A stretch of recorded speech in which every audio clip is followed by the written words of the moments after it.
you operate this Twitter thing or this Instagram thing or whatever the heck. You're supposed to know all this stuff. Anyway, welcome back to the show. Well, I have been on a quest since my battle with cancer and with blood clots and everything else that I've gone through in the last 3 years to get healthy again. I received a major assist from the beautiful woman that you heard bringing us back from break. That would be the lovely Dr. K, my beautiful wife, Jody. I love you, honey. She has been part of my therapy.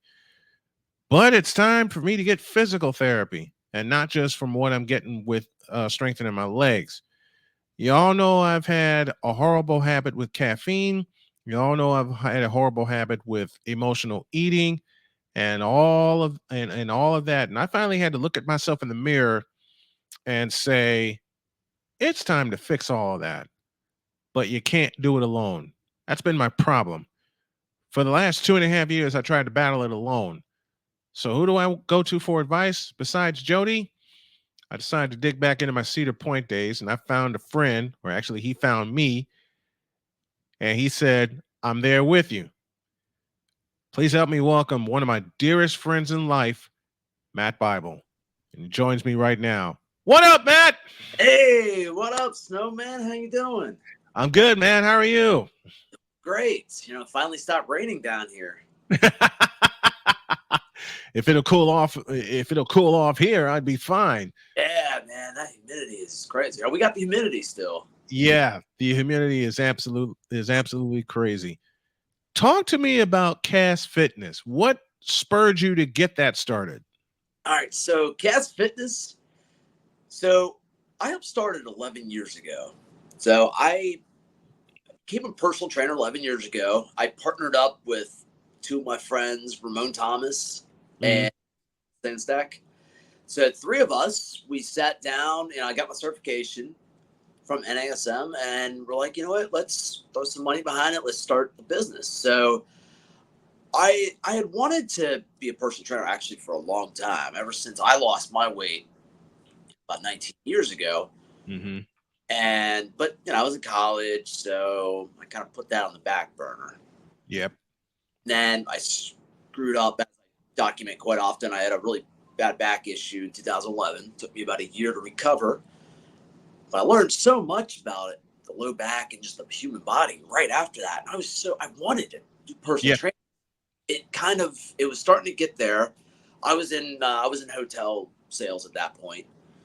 And then I finally got the kick I needed. I actually got demoted. Corporate was cutting jobs. So I still worked there, but I ended up getting demoted to the front desk, which is kind of where I started there.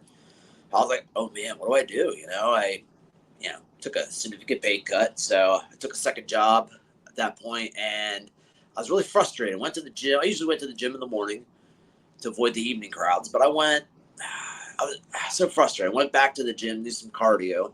Then I heard a commercial for NASM for personal training certification. And I'm like, you know what?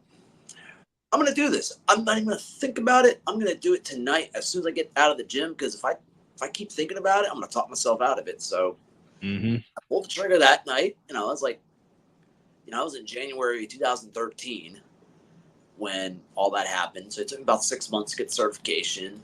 And then I started. So we registered Cast Fitness in September 2013 as an LLC. And we got started with the business. We, hit the ground running with trying to get some clients. We specialized at the time, and we still do, but at the time it was just in-person training where we would travel to a client's house or park, or in DC area, lots of really nice apartments. So there's really gyms. So I go to those actually quite often, and some place to travel with my own equipment. My trunk is literally all equipment, like adjustable dumbbells, bands, battle ropes, like slam. Oh yeah. Yep. In fact, speaking of equipment, the one piece that has helped me, this bad boy right here, my resistance band. Oh yes. I got a resistance band from one of my old trainers, and she said use it at will. So I'm like you. I'm diving right in, And Yeah. I got tired, and we've talked about this off the air. Oh yeah. I got tired of feeling sorry for myself. I got tired of the pity party. I looked in the mirror and I said, we got to dive in and do this. And I'll let you take it from there. When you got Cast Fitness registered and you found your equipment, you were just starting to get clients. Yeah. So I knew I wanted to go in business for myself because I didn't really want to work for a gym. And nothing against, people work for a gym. Right. There's some great gyms out there, but Mm-hmm. I was working out at LA Fitness, and I could just see there was just a rotation of trainers. Like every other week, there were new trainers working there. So Mm-hmm. something wasn't right. Now, if I was like 21, 22 years old at the time, I probably would have worked there. But, I was 29. I'm 40 now. So I was 29 when I started it. So I was like, no, you know what? I don't have a ton of obligations. I don't have kids. At the time, I was single. Right. I didn't have a whole lot of bills besides my rent. I was in my phone bill. So I was like, all right, let's do this. So, first 6 months, 4 to 6 months, it was pretty rough. My first client actually was one of my best childhood friends growing up. So my dad talked to his dad, and he wanted actual strength. He wanted some help with strength training, Mm-hmm. weight loss. So yeah, my first client was actually one of my best childhood friends growing up. So that gave me a lot of good experience. And then from there, I I was training actually in Ramon's apartment complex gym, and then I gained two more clients out of that. They saw me. I had the shirt on, the Cast Fitness shirt, and I think I had a foam roller. And this guy comes up to me and actually wanted to get training for his girlfriend. So then I started training her for a bit, and then actually trained her sister too. So I was starting to get some traction going, and then I put in bids on a site called Thumbtack, which I actually hate that site now. They really, yeah, they were great back in 2013 and 14 because, like, at the Right. time, they limited it to like five people, whether trainer, whatever occupation. You put in a bid, you put your price in, and it was a limit of 5 people. Mm-hmm.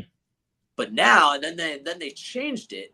So unlimited, it's like the Wild Wild West. Unlimited people can respond. And if somebody responds to the ad, or if somebody responds to your lead, you might get charged 15, $20 plus. At the time Yep. when I was like $1.33 a credit or something like that, or two Mm-hmm. bucks a credit, it was very reasonable.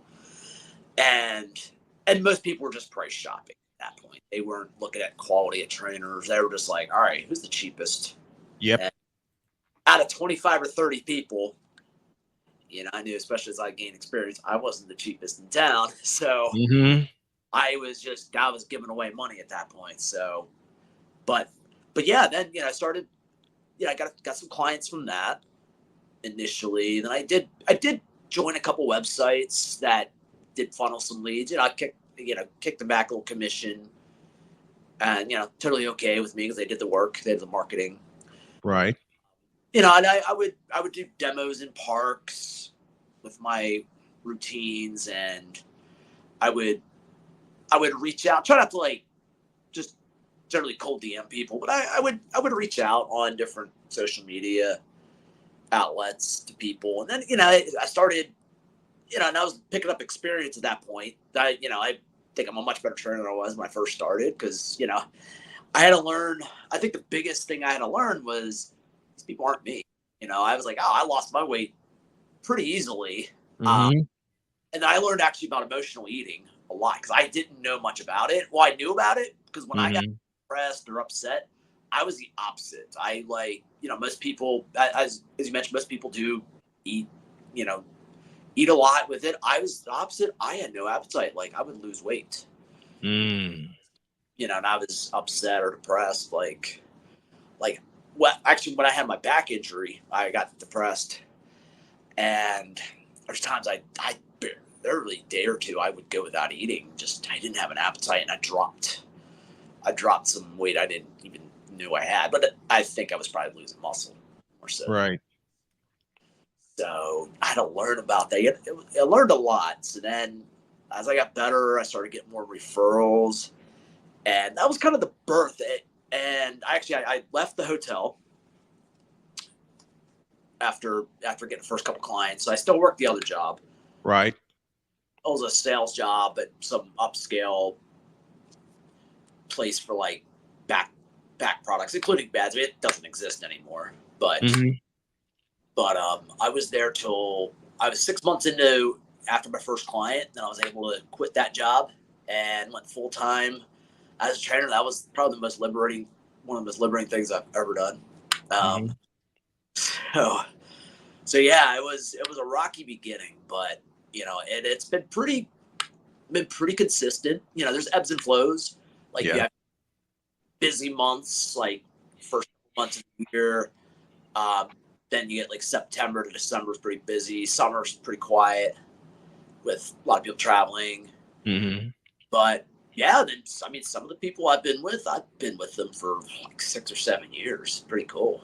That's fabulous. Yeah. That is fabulous, man. And it's so much fun to hear a story like this. When you totally get liberated, you find what you love to do, and you and a few others have been there for me and with me throughout this entire 3-year ordeal where I had blood clots, then it became pancreatic cancer, and then kidney failure, and then just recently a toe amputation. And it really woke me up to get some things in order about me. And one of the first things I had to admit, and I not only admitted it to Jody, my wife, but I admitted it to you. When my emotions kick into high gear, I eat, and I got to find a better cope. Absolutely need, besides eating and besides sitting here in studio like a bump on a log. And I know I'm limited mobility wise, but I can't eat when I get emotional. That's the easiest trigger for me, to see the exhaustion on my wife's face when she comes home, or the emotion from dealing with family or something at work that affected her. Whatever affects her affects me. And I know I got to be stronger than that. And it's been tough the past couple of years because of everything that's happened to me. But now part of the liberation for me is that I've regained my focus on my family.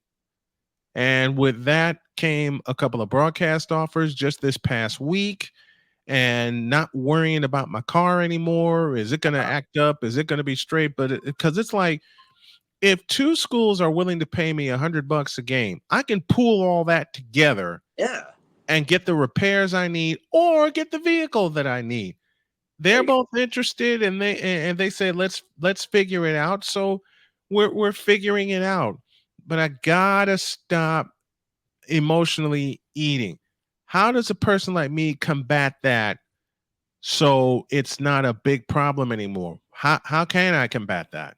So, like I said, it can be very individual per person. I know one thing I try to recommend not having the trigger foods in your place at all. Right.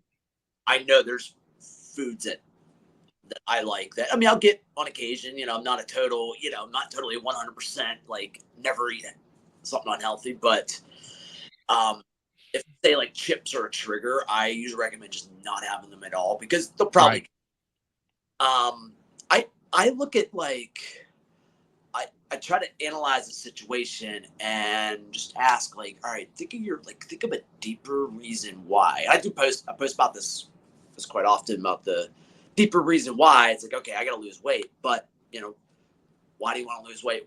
Why do you want to be healthy? It's like, do you want to be it for your family? Like, and I'll give my example. I do, because like in my dad's side of the family, type 2 diabetes runs in that side of the family. So I know when I sometimes, don't cardio, and I don't want to do cardio sometimes, especially when it's miserable outside and I had to be inside, because that's like, man, I don't know if I want to do this, but 30 minutes of cardio is still way better than when I watched my grandfather like get pricked by needles on a daily basis, and he just felt miserable all day. I'm like, you know what?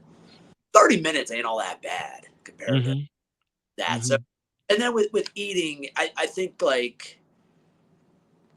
again, it's pretty individual per person, but I try to get somebody to be like, all right, look at the bigger picture, look at your deeper maybe 2, 3, 4 layers deep as to why exactly you want to make the change. Think about it. Maybe write a note, like maybe on that cabinet that has the junk food. Keep a sticky note right there, like your reasoning why you're trying to be healthier. Even like say if you DoorDash or something like that, just like delete the apps. I've definitely had guys just delete those apps. Because if they're there, I just deleted DoorDash off my phone. Yeah, I couldn't do it. They're so easy to use. Too easy.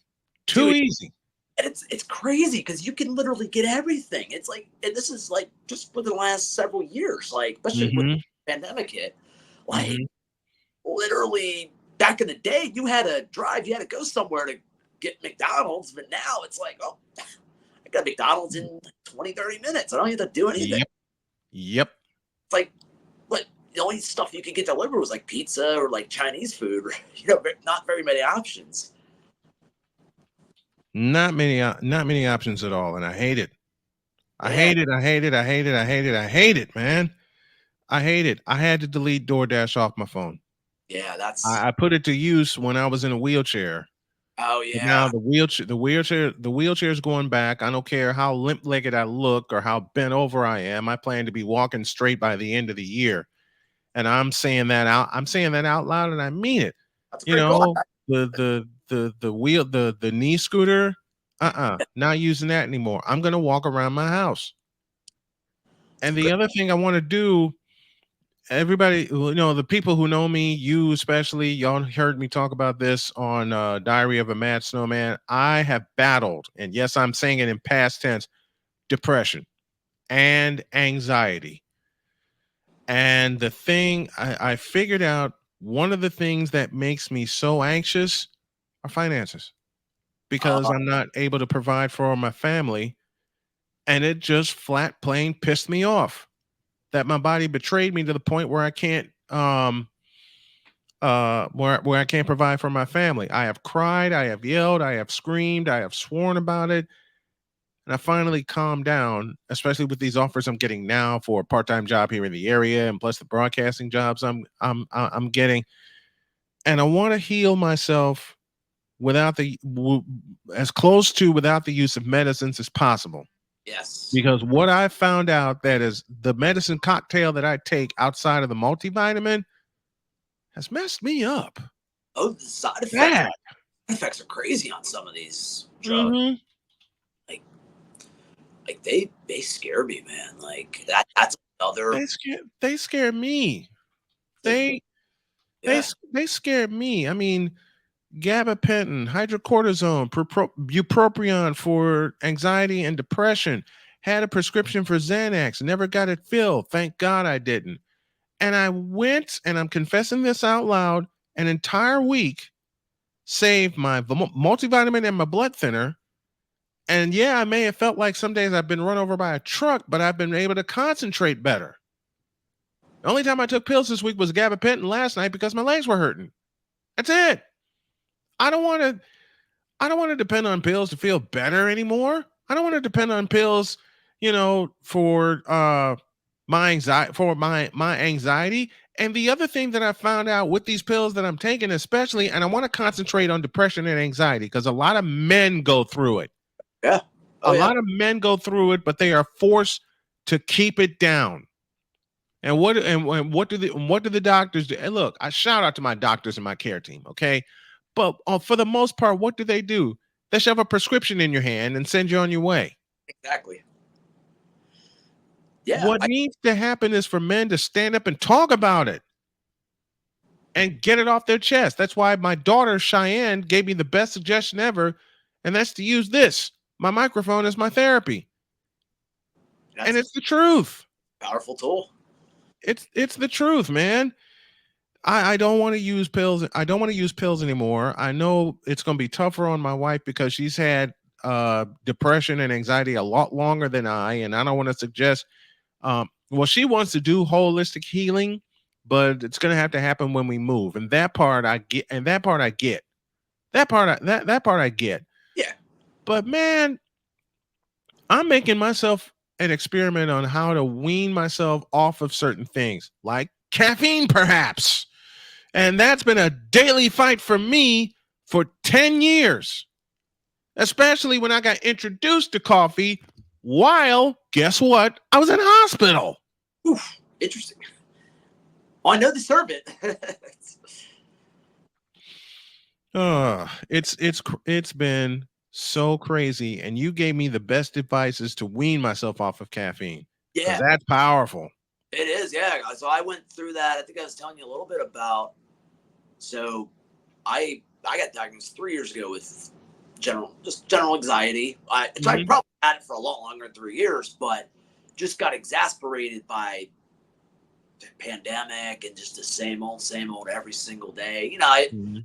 At that time, I was training clients on Zoom for the most part. I was starting to do outdoor sessions at that point, but Right. it was, and then, for me, just seeing the news every day and just how depressing and how divided everybody is. I hopped off social media for a couple of weeks. Mhm. I vowed to not watch the news anymore. I went to my doctor. I ended up getting insomnia. So there's Right.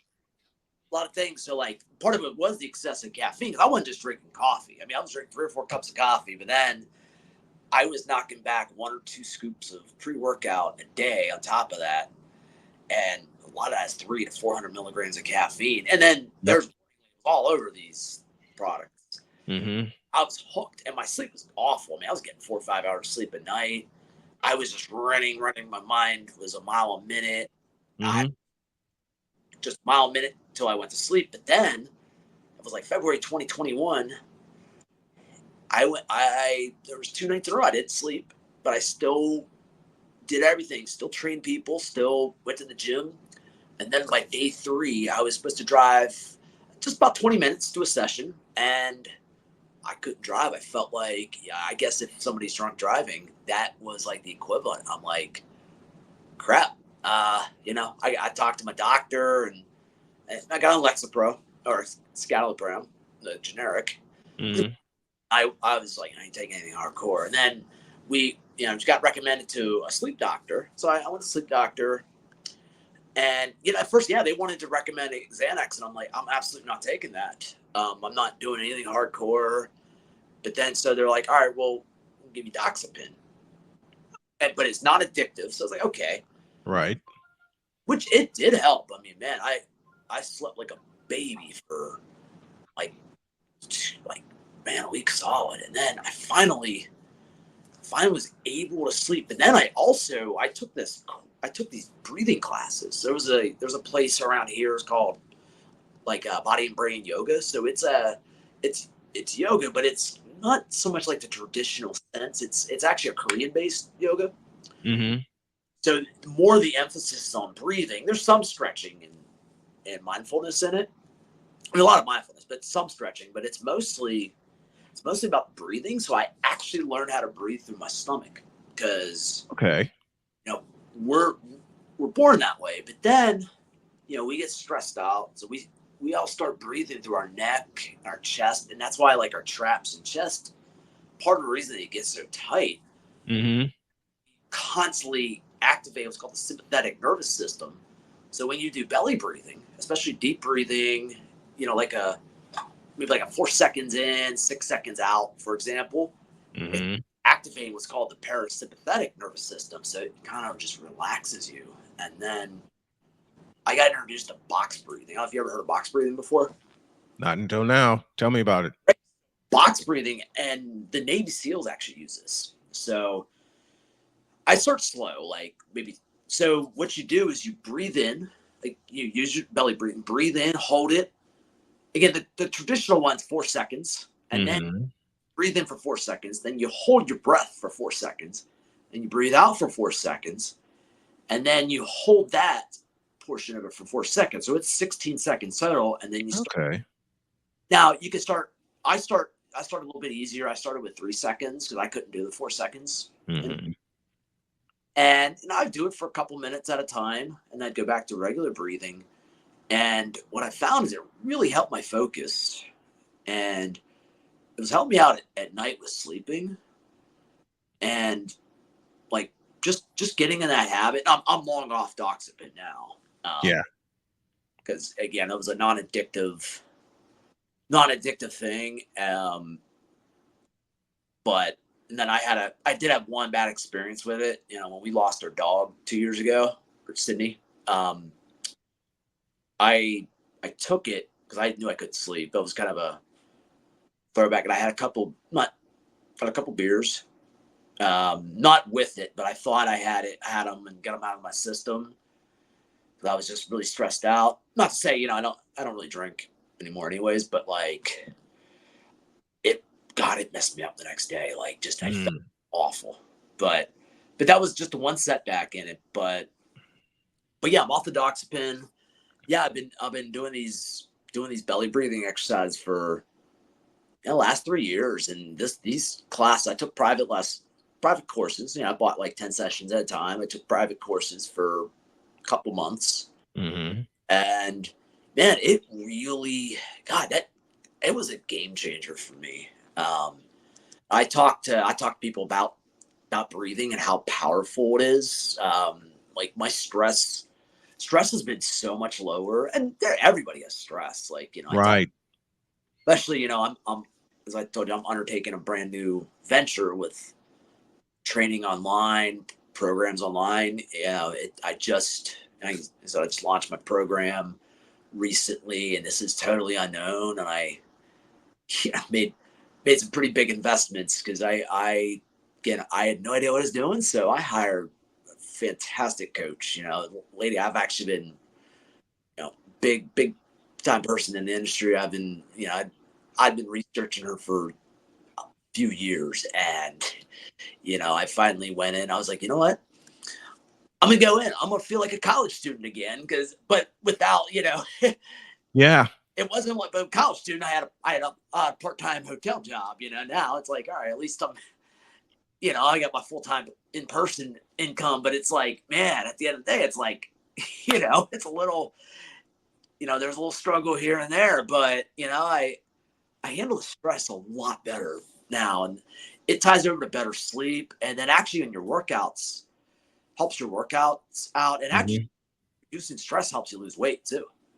Actually, because sometimes people could be doing the right things like eating healthy, working out, but if their stress levels are high, and that can bring a lot of cortisol in the body, it can slow up the metabolism. Stress and the sleep aren't on point.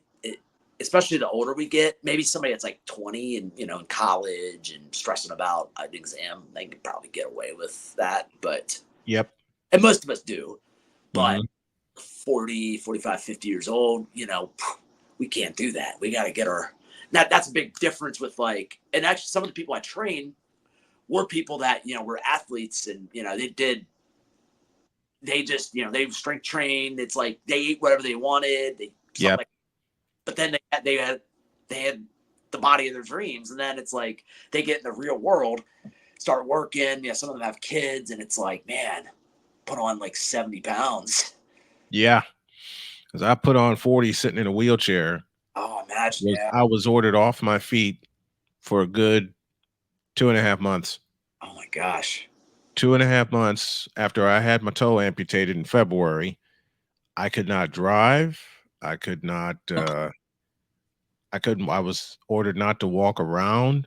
Oh my goodness! Which hurt because the wheelchair had to go everywhere with me, around the house. That freaked me out. That freaked me out. Oh my gosh! And I would I tell my children all the time, with as much stress that's going on with me, the last thing I want to do is freak out in front of my children. Yeah. The last thing I want to do is just go completely off with everything I'm holding in front of my wife or my children, because they've already had bad experiences with people freaking out in front of them.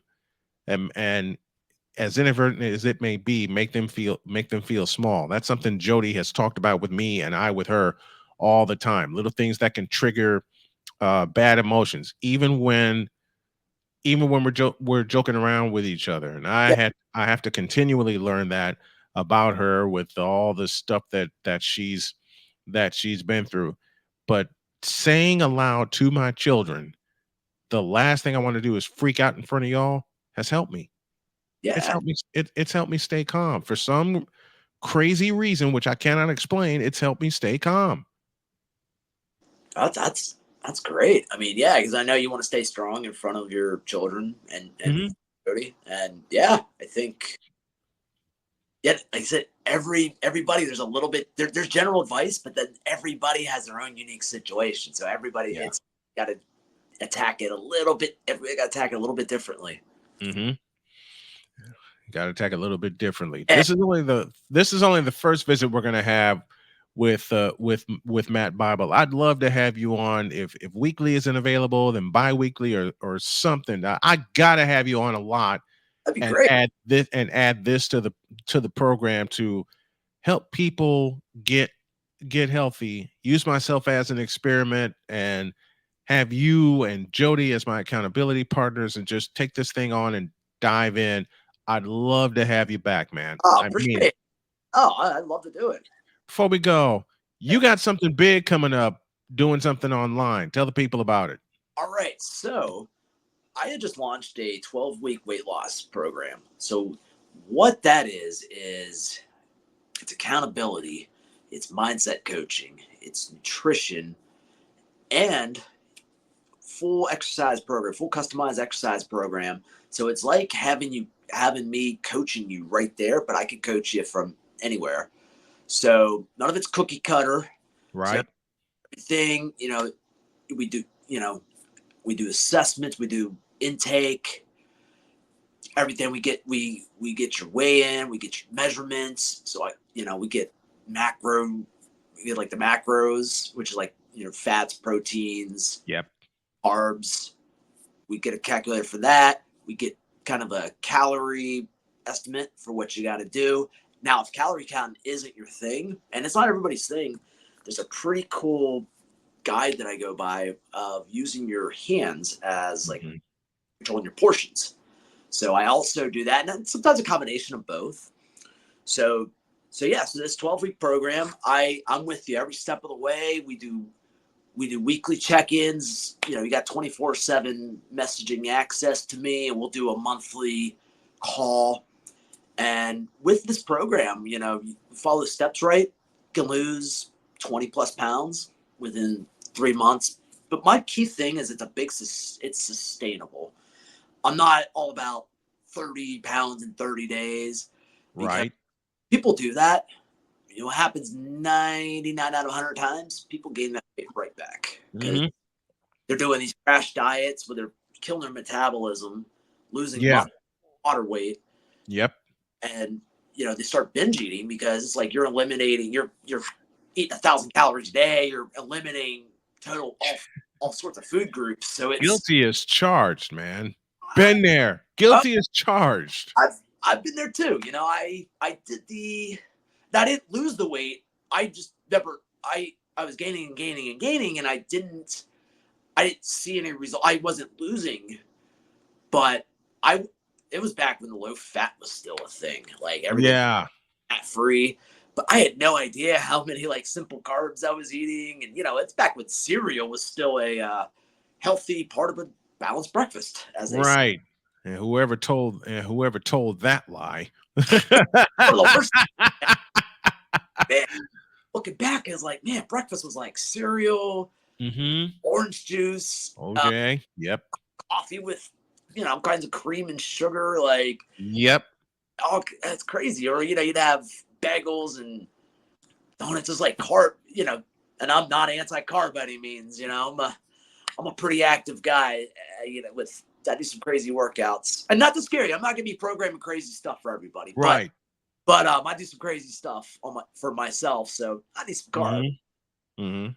But yeah, I was just eating too many simple carbs. I was dousing my like salad. I was eating low fat Italian, but Yep. 70 calories a serving. I had no idea, man. I'm just like pouring that stuff on there. Probably had 400 calories worth of salad dressing, anyways, on a salad. Yep. So, Yep. so yeah, I'll give you sustainable like nutrition that you can just keep doing forever. Like I've got clients. I got a client one. I've been working with him 5 years now, and he lost about 15 pounds. He didn't need a lot of weight to lose, but he got a lot of definition, And he started. He's 50 now. He's 45 when he started with me. He's vice president of a bank, so he sometimes speaks in front of a lot of people, and and also there's younger guys trying to get that position. So he's like, nope, I'm gonna have more energy than these younger guys have. So really helped him out professionally too. Or I have a guy, Andy, who started with me. He was actually like 20 years old when he started with me. So most people are gonna be like, or probably in that 35 to 55 range. Mm-hmm. Or I'm aiming for with this program, but if that's, I have exceptions. I mean, I work with, my one-on-one business. I work with teenagers. I have a couple teenagers. I have a couple guys that are in their early 80s. Like, Yeah. I mean, they're in great shape for 80s. One guy hikes like 3 days a week. We strength train, do balance work a couple times a week. The other guy bikes a couple times a week. So yeah, it just shows you like you could still strength train in your 80s. That's what I want. Yeah. I want to be strong and do a lot of strength training, not just now, but later on in life too. Just Absolutely. be like one of these guys here in my neighborhood that just walks up and down the street and does and does whatever, man. I love it. I love it. Oh, it's great. I love seeing I love seeing older, like especially like guys that are men and women that are 60s, 70s, 80s, just killing it still. It's great, Yep. And it's you do such a great service for your children too, children and grandchildren. Nothing when I see a grandfather playing catch and running with their grandkid, that's awesome. Like there's That intends to be me this year with my grandkids when they come out to visit for Thanksgiving. Oh Because yeah. my sweet little granddaughter played the cruelest trick on me, which I loved every minute. She's 2 years old. She's about to turn 3. She said, she points at the spot next to her on the step and she says, "You can sit next to me, Grampy." What does she do? She gives me a light touch and says, "Tag, you're it," and takes off. And I'm looking at these kids running up and down in the grass, and all I can think of is, man, I want to be there to chase them. But for that to happen, I know I got to heal and I got to get healthy. Yep. But this Thanksgiving is a goal for me to chase my grandkids. I may awesome. not keep up with them, but I want to chase. I want to chase my grandkids. That'd be great. That's a great goal. It's so much fun too. These kids will just love it. Like, yep. I remember my oldest niece is 9 now. And then kids see the example when she was like 2. So it was my brother still lived in his old house. He had a gym down in his basement. And she's at that time walking and everything now. Sees me, she's like, she couldn't quite say uncle yet, but she's like, Matt. So I was like, well, can't do the work. It was like 55 degrees outside Thanksgiving. So it was nice. So we went outside. I did push-ups. She was trying. I have to show you the picture. She was trying to do a push-up too. Her. I'm squatting with her, and she's still, and even to this day, like when I visit, when she wakes up, she'll jump. Both girls they're 9 and 5. They'll jump on my shoulders, not at the same time, but they're like, Uncle Matt, can you squat us? Yeah. I'll wake up first thing in the morning. I'm like, well, Uncle Matt needs to warm up a little bit. I can't just get out. Yeah. And I'll do push-ups with them on my back. So it's so much. These girls have so much fun. That's what I want. I want to chase my grandkids this Thanksgiving. They come wherever we go, whether we go to Indy or they come here. I want to chase my grandkids this Thanksgiving. That's Matt Bible, and the first of his many, many, many visits with us. And each week he'll share a couple of tips. We're going to help some people get healthy. How do they find you? How do they find your website? All right. So my website. So I'll give you some socials and the website. So my website is www.cassfitness.net. CASS Fitness, just like on the hat here. My Instagram is Cass Fitness Matt. And then you can find me on Facebook. Find me on Facebook and LinkedIn. I'm under, Matt Bible, and I'm pretty easy to find because I'm doing this. I got the shirt on. I'm doing this like shoulder press thing in my profile picture. I have a group you can join too on there. So it's searchable. It's a private group, but it's searchable. So it's called Cass Fitness Sustainable Weight Loss. So I actually love it. You're part of the group. I just started a few weeks ago, and there's lots of great tips, a lot of exclusive content that I don't even post on my regular. Yep. Page. So a lot of good stuff on there. So those are the main places that I'm at. So yeah, again, website, my Instagram, Facebook, LinkedIn a little bit too. But yep, those are where you can find me. So I'm, I got the same profile picture I think on everything. So I'm pretty easy to find. Fitness tips of the week with Matt Bible. It's brought to you by Cass Fitness. Clear answers, smart solutions. Visit cassfitness.net for more information. And y'all will see the Cass Fitness logo at the bottom of the screen whenever Matt comes. We'll hammer out a day each week where he can join us, bring some tips, and we'll share some stories with you. Matt, I love you, brother. Thank you so much for coming aboard. I appreciate you, and I can't wait to talk to you next week. I love you too, Snowman. Just, man, appreciate you having me on the show. Thank you.